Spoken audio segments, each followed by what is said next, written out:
Hello friends, good morning everybody, welcome back to my channel. আশা করি সবাই ভালো আছো। আজকে আমরা আবারও 2023-24 এবিটিএ টেস্ট পেপারের 592 পেজের ফিজিক্যাল সায়েন্সের এমসিকিউ নিয়ে হাজির হয়েছি। আশা করি তোমাদের ভালো লাগবে। চলো তাহলে ভিডিওটি শুরু করা যাক। প্রথমেই আছে দেখো, উত্তপ্ত ভূপৃষ্ঠ যে রশ্মি বিকিরণ করে সেটি হলো দৃশ্যমান রশ্মি, অবলোহিত রশ্মি, অতিবেগুনি রশ্মি, এক্স রশ্মি।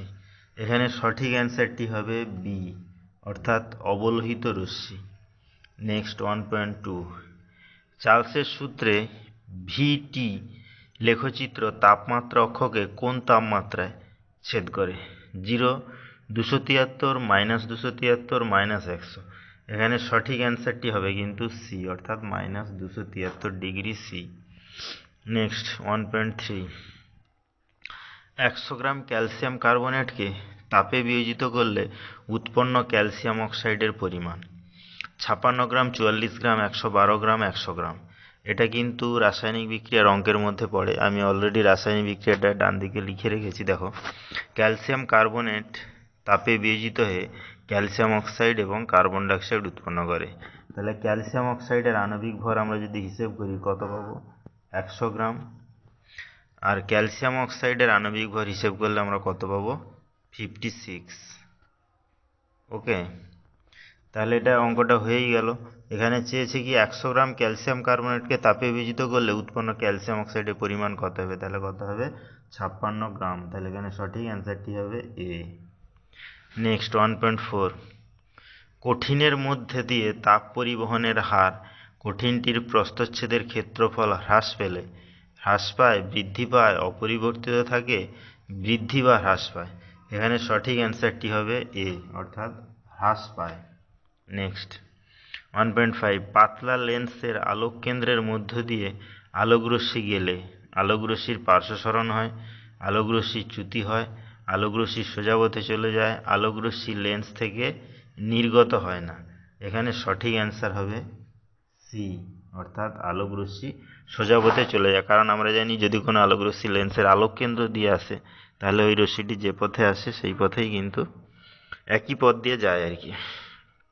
নেক্সট 1.6, এক মাধ্যম থেকে অন্য মাধ্যমে প্রতিসরণের সময় আলোর যে ধর্ম অপরিবর্তিত থাকে, অর্থাৎ কোনো পরিবর্তন হয় না, তা হলো গতিবেগ, তরঙ্গদৈর্ঘ্য, কম্পাঙ্ক, বিস্তার। এখানে সঠিক অ্যান্সারটি হবে সি, অর্থাৎ কম্পাঙ্ক। এক মাধ্যম থেকে অন্য মাধ্যমে প্রতিসরণের সময় আলোর কম্পাঙ্কের কিন্তু কোনো পরিবর্তন হয় না। নেক্সট 1.7, 10টি ইলেকট্রনকে একটি বিন্দু থেকে অন্য বিন্দুতে নিয়ে যেতে কৃতকার্য ডব্লিউ হলে বিন্দু দুটির মধ্যে বিভব পার্থক্য হবে W/10E, 10EW, E/10W, 10W/E। তাহলে এটা বিভব পার্থক্যের সঙ্গে কার্যের যে সম্পর্ক আমরা জানি সেখান থেকে পেয়ে যাব ভি সমান কি জানি? আমরা জানি ভি সমান কি? W/Q। কিউ মানে আধান। তাহলে এখানে একটা একটা ইলেকট্রনের সংখ্যা কত? একটা একটা ইলেকট্রনের আধান ই, এখানে ইলেকট্রন আছে 10টি, তাহলে W/ কত হবে? 10E। তাহলে এখানে সঠিক অ্যান্সারটি হবে কিন্তু এ, W/10E। নেক্সট 1.8, একটি দণ্ডচুম্বককে কোনো রিংয়ের মধ্য দিয়ে বিনা বাধায় পড়তে দিলে তার ত্বরণ হবে অভিকর্ষ ত্বরণের সমান, অভিকর্ষ ত্বরণের কম, অভিকর্ষ ত্বরণের বেশি, অভিকর্ষ ত্বরণের দ্বিগুণ। এখানে সঠিক অ্যান্সারটি হবে কিন্তু বি, অর্থাৎ অভিকর্ষজ ত্বরণের চেয়ে কম ত্বরণ নিয়ে সে কিন্তু নিচে নামতে থাকবে। নেক্সট 1.9, জেড এক্সে পরমাণু থেকে একটি বিটা কণা নির্গত হয়ে ওয়াই পরমাণু সৃষ্টি করে, ওয়াইয়ের সংকেত। এটাও কিন্তু অঙ্কের মতো তেজস্ক্রিয়। পরমাণুর নিউক্লিয়াস চ্যাপ্টারে রয়েছে, সডিফাজানের স্মরণসূত্র থেকে পেয়ে যাবে তোমরা। বিটা কণার সংকেত আমরা জানি কি? -1E0, -1E0, -1E0, 0। তাহলে যদি কোনো মৌলের পরমাণু নিউক্লিয়াস থেকে বিটা কণা নির্গত হয় তাহলে আমরা জানি তার ভর সংখ্যা একই থাকে, কিন্তু পারমাণবিক সংখ্যা যেহেতু -1, তাহলে 1 একক কি হয়? বৃদ্ধি পায়। তাহলে এখানে সঠিক অ্যান্সারটি হবে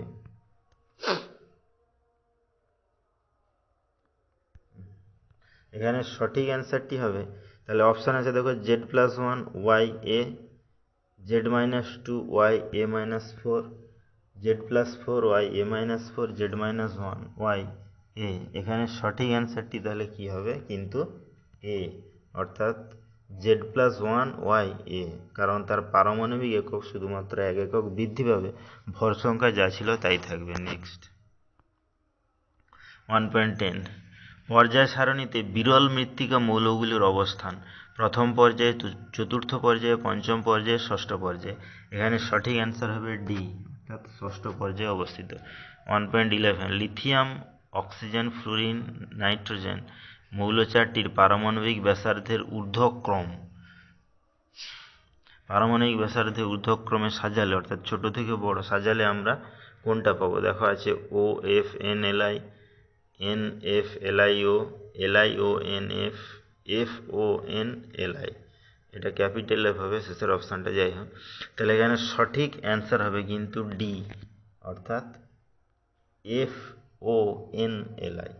নেক্সট 1.12, সমযোজী ত্রিবন্ধন থাকে যে অণুতে, সেটি হলো C2H4N2O2CO2।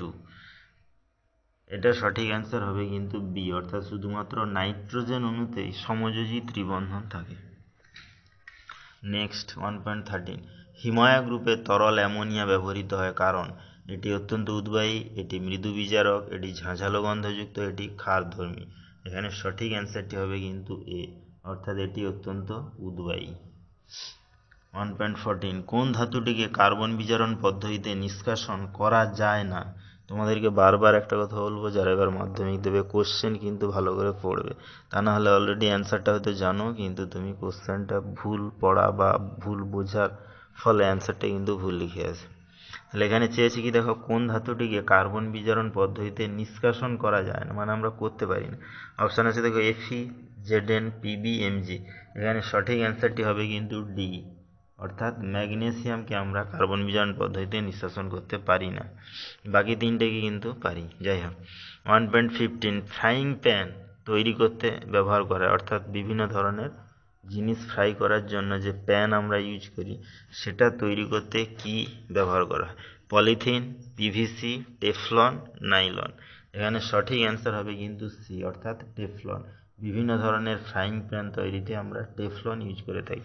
তাহলে ভিডিওটি এখানেই শেষ হলো। নেক্সট আমরা এরপরে নেক্সট পেজের এমসিকিউ নিয়ে হাজির হবো। ততক্ষণ সবাই ভালো থেকো, সুস্থ থেকো। তোমরা যদি কোনো ফিজিক্যাল সায়েন্সের কোশ্চেনের অ্যান্সার না পারো আমাকে অবশ্যই কমেন্ট করতে পারো, আমি সেগুলোর অ্যান্সার দেওয়ার চেষ্টা করব। Thank you.